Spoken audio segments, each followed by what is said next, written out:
Hello my dear champions, कैसे हैं आप लोग? मुझे पता है बिल्कुल भी अच्छे नहीं हैं।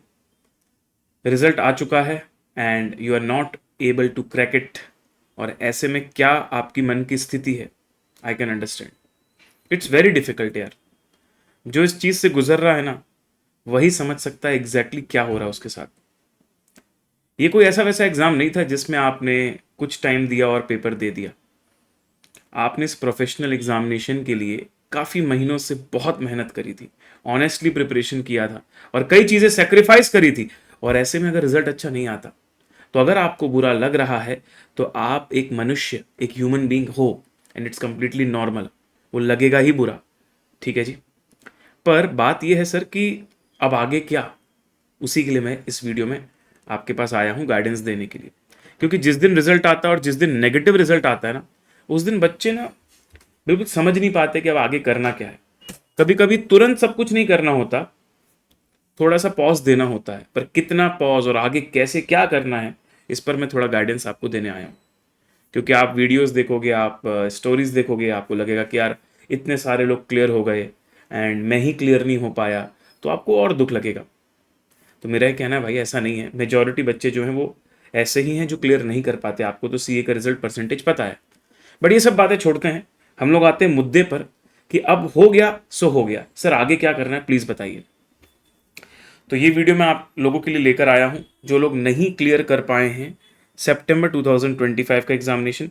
चाहे आप फाउंडेशन के हो, इंटर के हो, या इन जनरल आप कोई भी सी एग्जामिनेशन के लेवल पर हो, ये जो मैं बातें कर रहा हूँ बिल्कुल जनरलाइज बातें हैं। फॉर एनी नेगेटिव रिजल्ट आपको आगे क्या करना चाहिए, ठीक है जी। तो देखो यार, जनरली जो रिजल्ट आते हैं ना, उसमें दो टाइप के स्टूडेंट्स होते हैं। एक वो बच्चा जिसने ना पूरी सीरियस प्रिपरेशन करी थी, मतलब उसको जो टीचर्स ने बताया, उसको जो सीनियर्स ने बताया, उसने बिल्कुल मेहनत से फुल ऑनेस्टी के साथ सब कुछ किया था, सीरियस बच्चा। और एक होता है कैजुअल, जिसको खुद पता है कि यार उसने मक्कारी करी है, उसने अपना 100% नहीं दिया है। अब जो कैजुअल है ना, उसको उतना दुख नहीं होगा, क्योंकि उसको तो पहले से पता था कि उसका रिजल्ट ऐसा ही कुछ आने वाला है। तो अगर आप इस सिचुएशन में हो, कैजुअल प्रिपरेशन कर कर गए थे और आप अटेम्प्ट में एक्सपेक्ट कर रहे थे कि आप पास हो जाओगे, तो भाई आप गलत ही एक्सपेक्ट कर रहे थे। सो आपके लिए नेगेटिव रिजल्ट कोई सरप्राइज तो है नहीं। अब आपको करना क्या है, पहले अपने आप को वो एनर्जी देनी, अपने आप से वो प्रॉमिस करना है कि नहीं भाई, अब हो गया बहुत मजाक मस्ती, अब मैं रह गया बहुत कैजुअल। अब ऐसे करूंगा तो पता भी नहीं चलेगा कैसे कैसे मल्टीपल अटेम्प्ट्स निकलते जाएंगे और फिर हमारा करियर जो है सर दाव पर लग जाएगा। समझ रहे हो मेरी बात को? सो अब आप अपने आप को सबसे पहले तैयार करो इस चीज के लिए कि हाँ, I have to be honest, I have to be serious about my preparation. तो जो भी पेंडिंग चीजें हैं, अगर तुमने क्लासेस अच्छे से नहीं करी थी तो उसको कंप्लीट करो। अगर तुम्हारा रिवीजन नहीं हो पाया था तो रिवीजन करो इस बार। Whatever was not done earlier, you have to complete it this time. तो एक प्रॉपर प्लान बनाओ। आपको भी पता है ज़्यादा समय होता नहीं है। अब आपके पास लाइक ये नवंबर का मंथ है, दिसंबर का मंथ है, और जनवरी में तो वापस से एग्जामिनेशन आ जाएंगे। तो इंटर वालों के पास तो 2 ही मंथ्स हैं और फाउंडेशन वालों के पास 2.5 मंथ्स हैं। तो एक प्रॉपर प्लान बनाओ बचे हुए टाइम का, और एक प्रॉपर रूटीन फिक्स करो। और इस बार कोई भी चीटिंग नहीं चलेगी भाई, ठीक है?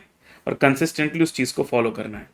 अब आप लोगों को और ज़्यादा कुछ बताने की ज़रूरत नहीं है, क्योंकि आप लोगों के लिए ये दुख की घड़ी उतनी ज़्यादा दुखद नहीं है। स्पेशली मैं बात करना चाहता हूं बेटा, या फोकस करना चाहता हूं उन बच्चों के लिए जिन्होंने सीरियस प्रिपरेशन करी थी और अभी उनकी मन की स्थिति ऐसी है सर कि वो एक इमोशनल सेटबैक में चले गए।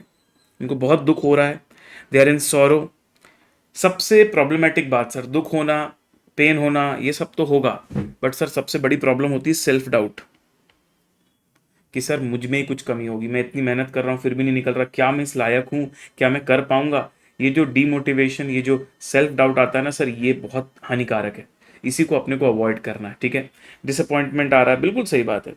पर ये जो नेगेटिव चीज़ हुई है ना, इसको अपन को बोल सकते हैं एज अ रेवेंज लेना है खुद से, कि नहीं यार कुछ तो कमी होगी मुझ में, कुछ तो कमी होगी मुझ में जो मुझे अब आने वाले बार में सही करनी है। और ये जो नेगेटिव फेस मैंने देखा है, मैं इसका रेवेंज अपने आप से लूंगा।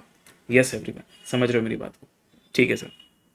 बट उसके पहले मैं आपको बोलूंगा कि आप तुरंत मोटिवेटेड मत हो जाओ, तुरंत रीस्टार्ट मत कर दो, तुरंत ये मत सोचने लगो कि बस अब ऐसा हो गया, अब मैं पढ़ने बैठ जाता हूं, सब कुछ कर लूंगा। जी नहीं। सबसे पहले मैं आपको बता दूं, ये जो मन की स्थिति है ये इतनी जल्दी ठीक नहीं होती। इसलिए जो भी आपके आपके इमोशंस है वो आप बाहर निकालिए। अब आप अपने इमोशंस कैसे बाहर निकाल सकते हो? आप सभी मैच्योर्ड हो गए, you guys are adult now, और आप लोग, मुझे पता है, ऐसे तो रोने वाले हो नहीं तुरंत, ऐसे किसी को तो कुछ बोल नहीं दोगे।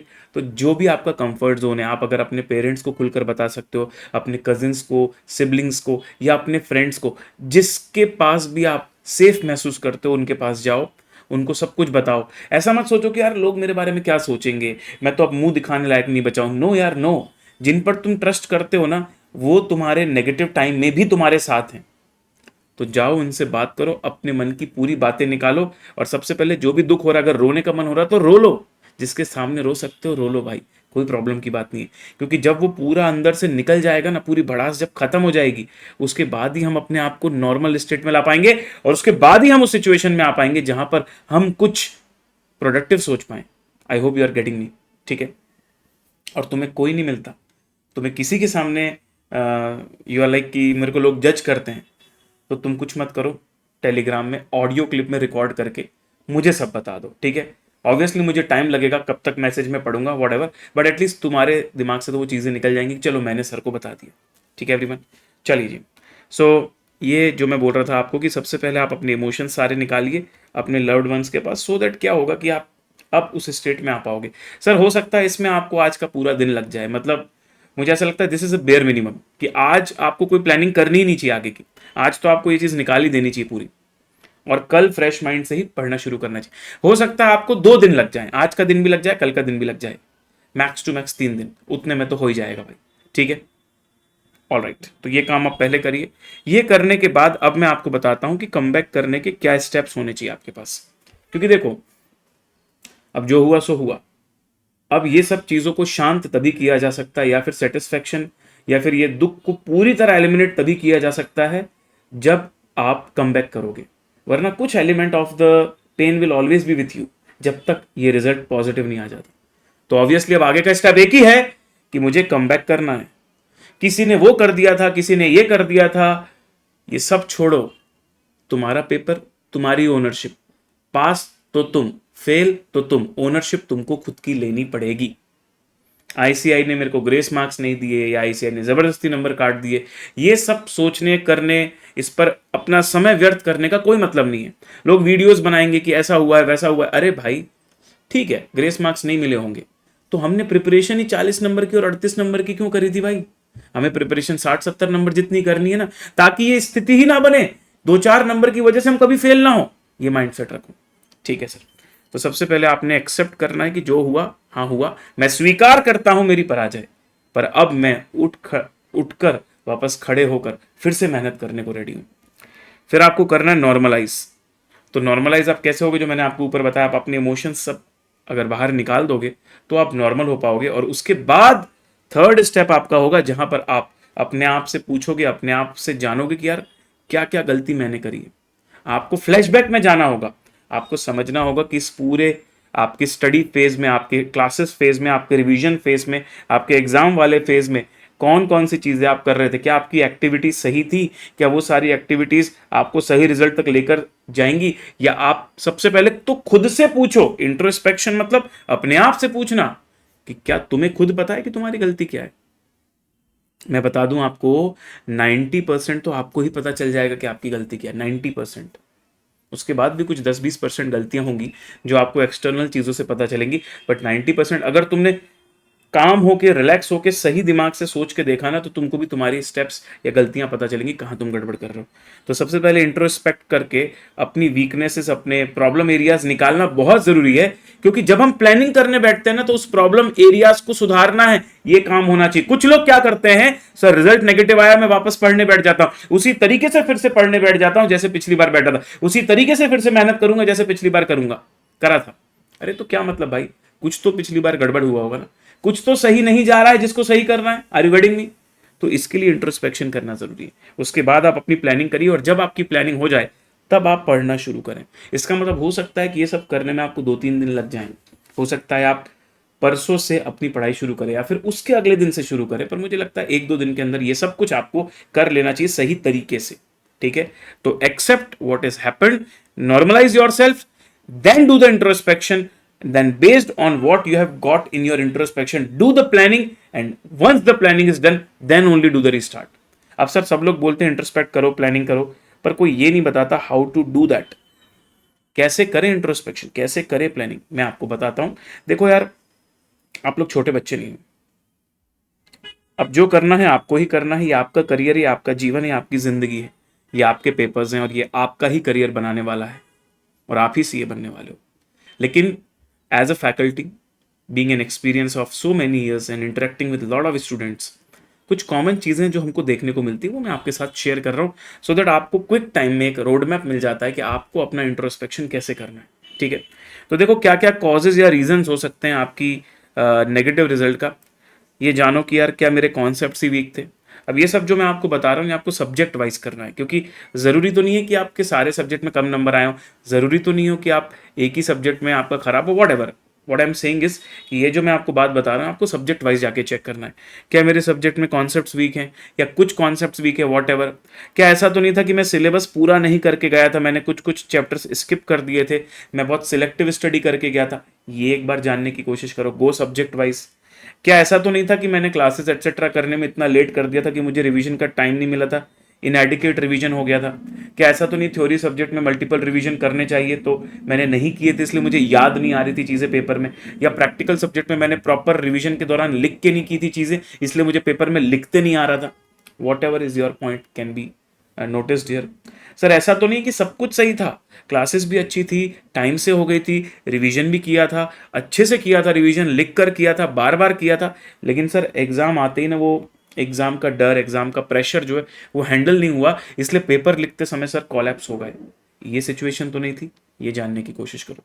या फिर इन सब के अलावा कोई अननोन रीजंस भी हो सकते हैं। इट इज मतलब ये मत सोचो कि आप इंट्रोस्पेक्शन करने बैठोगे तो 100% रीजन आपको पता चल जाएंगे, बट जितने मैक्सिमम पता चल जाए उतना तो बेहतर है। बिना प्लान किए सीधे पढ़ने बैठ जाने का तो कोई मतलब नहीं है ना। ऑलराइट सर, अब सुनो, आपको क्या करना है, एक कॉपी पेन लेकर बैठना है। ठीक है, आपको सब्जेक्ट की हेडिंग डालनी है और फिर उस सब्जेक्ट में, हर एक सब्जेक्ट में ये सारी चीज़ें जाकर चेक करनी है। फिर अपने आप से पूछना है क्या मैंने ये किया था, क्या मैंने वो किया था। तुमको सबको पता है कि क्या क्या करना चाहिए, क्या क्या नहीं करना चाहिए, बस तुमने किया था कि नहीं किया था और सही तरीके से किया था कि नहीं, वो अपने आप से पूछो, तो खुद तुम्हें आधी से ज़्यादा चीज़ें पता चलने लगेंगी कि कहाँ गड़बड़ कर रहे हो। तो write down the causes and identify how it can be solve, और फिर ये भी देखो कि यार मैं अब आगे क्या कर सकता हूँ, क्या बच गया, किसको सुधार लूँ, एंड सो ऑन। अब आपको क्या करना पड़ेगा ना बेटा, एक वीकली या डेली प्लान बनाना पड़ेगा। मैं डेली प्लान और वीकली प्लान इसलिए लिख रहा हूँ क्योंकि कई बार डेली लिखने से ना बहुत स्पेसिफिक हो जाता है और फिर हम लोग ना मतलब उसको मैच नहीं कर पाते तो हमको टेंशन आने लगती है। वीकली प्लान बनाते हैं तो एक एवरेज लेवल पर हम चीज़ों को मेंटेन कर लेते हैं, क्योंकि एक्जैक्टली कौन सी चीज़ में कितना टाइम लगेगा वो फोरकास्ट करना मुश्किल होता है डेली बेसिस पर वीकली बेसिस पर एक अंदाजा लग जाता है कि इतना इतना करना है। ठीक है, तो जब तक अब एग्ज़ाम आ रहे हैं वहाँ तक का पूरा प्लान बनाइए, जिसमें आप, अगर आपको क्लासेस करना बाकी है तो भाई कितने वीक्स आप क्लासेस करोगे, एक डेडलाइन बनाओ कि इस डेट तक क्लास खत्म करूंगा, फर्स्ट रिवीजन कितने हफ्तों में करूंगा, उसके बाद एक मॉक टेस्ट पेपर दूंगा, फिर सेकेंड रिवीजन करूंगा, एंड सो ऑन। और ये सब चीज़ें ना जो मैंने बोला आपको, ये सब आपको सब्जेक्ट वाइज करना है और साथ ही साथ लिखित में करना है, राइटिंग में। अगर कॉपी पेन से नहीं लिखना, आप कंप्यूटर को you are use to it, तो आप गूगल शीट में भी कर सकते हो। बेसिकली लिखने का मतलब ये कि रिकॉर्ड होना चाहिए, it should not be just in mind, वरना आप भूल जाओगे चीज़ें। ठीक है, नाउ जब आप प्लान करते हो, मैंने वीकली प्लान बोला ना, तो आप हर वीक के एंड में उसको जाके रिव्यू करो। हो सकता है कि आपका इस वीक का जो प्लान है वो जल्दी कंप्लीट हो गया हो या फिर थोड़ा ज़्यादा टाइम लग रहा हो। अकॉर्डिंगली थोड़ा बहुत मैनेज करने के लिए चीज़ों को आपको रिव्यू भी करते रहना चाहिए अपने प्लान को, और जहाँ ज़रूरत पड़े अपडेट भी करो। ठीक है, if you don't know the reason of the failure, अगर आपको लग रहा है नहीं सर मैंने तो एक सब्जेक्ट में सब कुछ अच्छा किया था, जैसे अकाउंट्स है, अकाउंट्स का सर क्लासेस भी अच्छे से किया, रिवीजन भी अच्छे से किया, पेपर भी बढ़िया गया था, मैं तो सर प्रेशर भी हैंडल कर लिया था और पूरा नंबर का सॉल्व भी करके आया था, फिर भी मेरे 32 नंबर आ रहे हैं, सर समझ ही नहीं आ रहा क्या करूं। कोई बात नहीं, देयर इज अ प्रोविजन जिसमें आप राइट टू इंफॉर्मेशन एक्ट के हिसाब से अपने सीए की जो कॉपीज़ हैं एग्ज़ाम की, वो कॉपीज़ आप बुलवा सकते हो, वो भी बहुत कम कॉस्ट में, 10 रुपीज़ पर कॉपी के हिसाब से। तो उसका पूरा प्रोसीजर आपको यूट्यूब पर मिल जाएगा, you just have to search how to apply copies from RTI ICAI, आपको प्रोसीजर पता चल जाएगा और लगभग 1 महीने के अंदर आपकी कॉपी आ जाएगी, मैक्सिमम 1 महीने में तो आई जाती है। तो आप क्या करो, जितने रीजंस आपको पता चल गए उसके हिसाब से वर्क करना शुरू करो। जब आरटीआई से कॉपी आएगी ना, तब उस दिन उसको थॉरोली इन्वेस्टिगेट करके ये देखना कहीं ऐसी कोई मिस्टेक तो नहीं है जो मुझे उस दिन पता चल रही है कॉपीज देखकर मेरी, मैं कुछ सिली मिस्टेक करता हूँ या फिर लिखने में कुछ गड़बड़ करता हूँ, क्यों मेरे नंबर कट रहे हैं। तो भाई बुलवा लो कॉपी, कोई दिक्कत नहीं है, पैसा भी ज़्यादा नहीं लग रहा है, कुछ ना कुछ तो अच्छा ही पता चलेगा अगर अपनी कॉपीज़ बुलवा लोगे तो। ठीक है सर। और मैं आपको बता दूं, बहुत सारे बच्चे मेरे को मैसेज करते हैं, इसलिए मैं यहाँ पर क्लैरिफाई करना चाहता हूँ, there is no such thing called revaluation. ICAI में सीए एग्जाम्स में कोई भी रिवैल्यूएशन सिस्टम नहीं, मतलब आप बोलो कि रिवैल्यू कर दो मेरी, रीचेक कर दो कॉपी, ऐसा कुछ नहीं होता। जब आप आईसीआई के एग्जामिनेशन पोर्टल से एक वेरिफिकेशन और इंस्पेक्शन के लिए अप्लाई करते हो तो ज़्यादा से ज़्यादा क्या होता है, आपकी कॉपी में जो सब में मार्क्स मिले हुए हैं ना, उनकी रीटोटलिंग होती है बस। ऐसा ऐसा नहीं होगा कि आपकी कॉपी फिर से खुलेगी और फिर से कोई चेक और उसको फिर से शुरू से चेक करेगा, ऐसा होता ही नहीं। There is no provision like that. इसलिए कई बच्चे क्या बोलते हैं, सर मेरे 4 नंबर से रह गया एग्रीगेट, मेरे 5 नंबर से रह गया, मैं रिवैल्यूएशन करवा लूँ क्या, निकल जाऊंगा क्या? करवा लो, पर चेंज कुछ नहीं होता ना, टोटली तो चेंज होता है, और वो भी सब कुछ ऑटोमेट हो गया है, तो गलती होने के चांसेस पहले से और कम हो गए। इसलिए उसके भरोसे नहीं बैठना है, अपनी तसल्ली के लिए करना हो तो वेरिफिकेशन के लिए अप्लाई कर देना, पर मैं तो बोलता हूँ आरटीआई से कॉपी बुलवाओ और आगे की प्लानिंग में लग जाओ भाई। उसके भरोसे बैठे रहोगे तो एक और अटेम्प्ट निकल जाएगा। ठीक है, अब मैं आपको एक बात बताता हूं, जब मैंने बोला कॉन्सेप्ट रिवीजन एटसेट्रा, मतलब आपको एग्जैक्टली ये समझना है कि कौन से टास्क आपको करने हैं आगे, तो जो नहीं हुआ है या जिस चीज़ में कमी रहेगी वो आपको सुधारना है, तो ये तो आप खुद कर लोगे। लेकिन सर आपने बोला कि पेपर में बहुत स्ट्रेस आता है, मैं बहुत बर्डन ले लेता हूँ पेपर का, सब कुछ करते हुए भी पेपर में नहीं बेस्ट दे पाता, उसका क्या किया जाए? मैं बोलूँगा अगर तुम्हें ऐसा लगता है ना कि तुम बहुत ज़्यादा ओवर पढ़ रहे थे, लाइक तुम नींद भी कम कर रहे थे या अच्छे से अपनी बॉडी का ध्यान नहीं रख रहे थे, तो थोड़ा सा फिजिकल मेंटल हेल्थ पर ध्यान रखो, थोड़ा सा बैलेंस लाओ। हो सकता है ना तुम आधे घंटे कम पढ़ोगे और आधे घंटे वॉक कर लोगे ना, तो बाकी बचे हुए टाइम में जो पढ़ रहे हो उसकी एफिशिएंसी बढ़ जाएगी। तो ऐसा मत करो कि थोड़ा और आधे घंटे पढ़ लेता हूँ, आज नहीं करता एक्सरसाइज, थोड़ा और ये कर लेता हूँ, खाना स्किप कर देता हूँ, नहीं।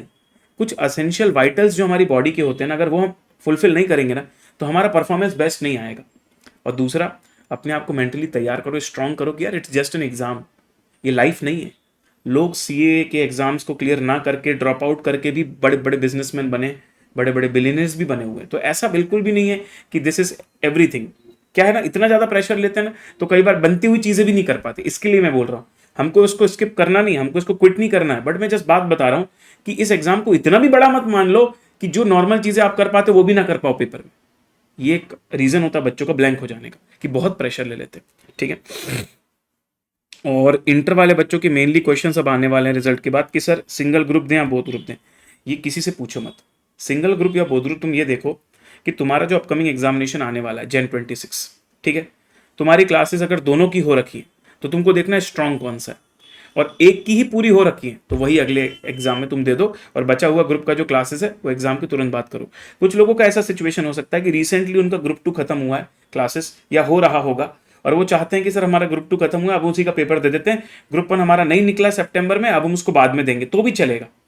पर ये सब चॉइस आपको अपने क्या टाइम अवेलेबल है, क्या प्रिपरेशन, उसके हिसाब से करनी, किसी के बोलने पर निर्भर नहीं करना है, क्योंकि every human being is different, सबकी स्टोरी अलग है, सबका कितना बैकलॉग है, कौन सी चीज हुई है, किस में ग्रिप है, सब अलग है। पर अगर तुम्हारा ग्रुप 1 भी प्रिपेयर है, ग्रुप 2 की अभी क्लास हो गई, तो मैं बोलता हूँ बोथ ग्रुप दे दो। You just have to revise the subjects जो तुमने पहले से दे दिए, उनको फिर से तो पढ़ना नहीं है, और जिसकी क्लासेस रिसेंटली हो गई हैं वो ताज़ा ताज़ा है, तो कभी कभी सेट ऑफ का एडवांटेज मिल जाता है। तो बोथ, ऐसा नहीं कि बोथ देना ही नहीं है, मैं एक बार फेल हो गया मतलब मैं बोथ के लायक नहीं हूँ, ऐसा मत सोचो बिल्कुल भी। ठीक है, एक बार दे दियो तो फिर तो तुम्हें एक्सपीरियंस है, अब तो तुम अगली बार और बेटर कर सकते हो, ये मेंटेलिटी रखो। ठीक है सर, ये तो हो गया भाई उन सभी बच्चों के लिए गाइडेंस जो लोग क्लियर नहीं कर पाए हैं और जिन्होंने सीरियस प्रिपरेशन करी थी और they are really looking forward कि आने वाले अटेम्प्ट में वो क्लियर कर जाएं।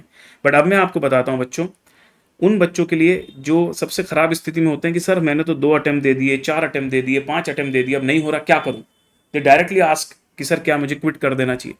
अब ये फ्लो चार्ट को समझो तुम, क्या तुमने तुम्हारा बेस्ट एफर्ट दिया था? हाँ दिया था सर। अगर दिया था उसके बाद भी तुमने क्लियर नहीं किया, तो तुम ये देखो क्या तुम्हारे पास और करियर ऑप्शंस हैं, क्योंकि और करियर ऑप्शंस इस बात पर निर्भर करते हैं कि हमारी फैमिली कंडीशन, फाइनेंशियल कंडीशन क्या है। अगर कोई ऑप्शन नहीं है, सीए ही करना है, और कोई ऑप्शन नहीं है, यहीं से तुमको वो फाइनेंशियल स्टेबिलिटी आने वाली है, तो फिर लग जाओ वापस से मेहनत में भाई, फिर सोचो ही मत क्विट करने का। Then give your best effort, और मॉक टेस्ट पेपर दो, और प्रैक्टिस करो, भिड़ जाओ पूरी तरह, जीवन का लक्ष्य बना लो इसको पहले, आने वाले कुछ सालों के लिए सिर्फ यही सब कुछ है। ठीक है, और अगर तुम्हें लगता है और तुम्हारे पास करियर ऑप्शन है और तुमने यहाँ सब कुछ दे दिया है फिर भी नहीं हो रहा है, तो जाओ, यू कैन स्विच, तुम छोड़ दो, तुम दूसरे करियर ऑप्शंस में चले जाओ। लेकिन अगर तुम्हें लगता है कि तुमने तुम्हारा बेस्ट एफर्ट ही नहीं दिया था, फिर तो तुम ये पूछने योग्य ही नहीं बचे हो ना कि मुझे क्विट करना चाहिए। जब तुमने तुम्हारा बेस्ट ही नहीं दिया है तो बेस्ट दो ना भाई, किसने रोका है? Then give next attempt with best effort. Next attempt को डू और डाई मान लो कि अब आने वाले अटेम्प्ट में मैं अपना बेस्ट दूंगा और बिल्कुल निकाल के रहूंगा। ठीक है एवरीवन, चलिए जी। तो ये मेरे तरफ से गाइडेंस था बच्चों आप लोगों के लिए। उम्मीद करता हूं कि आपको हेल्प मिली होगी। इन सभी बातों के अलावा अगर कोई स्पेसिफिक पॉइंट है आपका जिसमें आपको डाउट आ रहा है, जिसमें आपको कंफ्यूजन आ रहा है, तो what you can do is इसी यूट्यूब वीडियो के कमेंट बॉक्स में आपको डालना है message, whatever you want to ask आप यहाँ पर डालिए, मैं आपको उसका रिप्लाई कर दूंगा। ठीक है everyone, thank you so much, see you all, bye bye. And मुझे पूरा भरोसा है अब आप लोग चीज़ों को अच्छे से कर पाओगे और जो भी मैंने आपको बातें बताई है वो आप ज़रूर अच्छे से फॉलो करो। You are going to rocket in the next attempt. Alright guys, and this too shall pass. ये भी जो आपका सिचुएशन है ये निकल जाएगा। ठीक है, एक गाना गाना चाहूंगा लास्ट में आप लोगों को मोटिवेट करने के लिए। रुक जाना नहीं तू कहीं हार के, हो रुक जाना नहीं तू कहीं हार के, कांटों पे चल के मिलेंगे साए बाहर के, ओ राही ओ राही ओ राही ओ राही। All the best guys.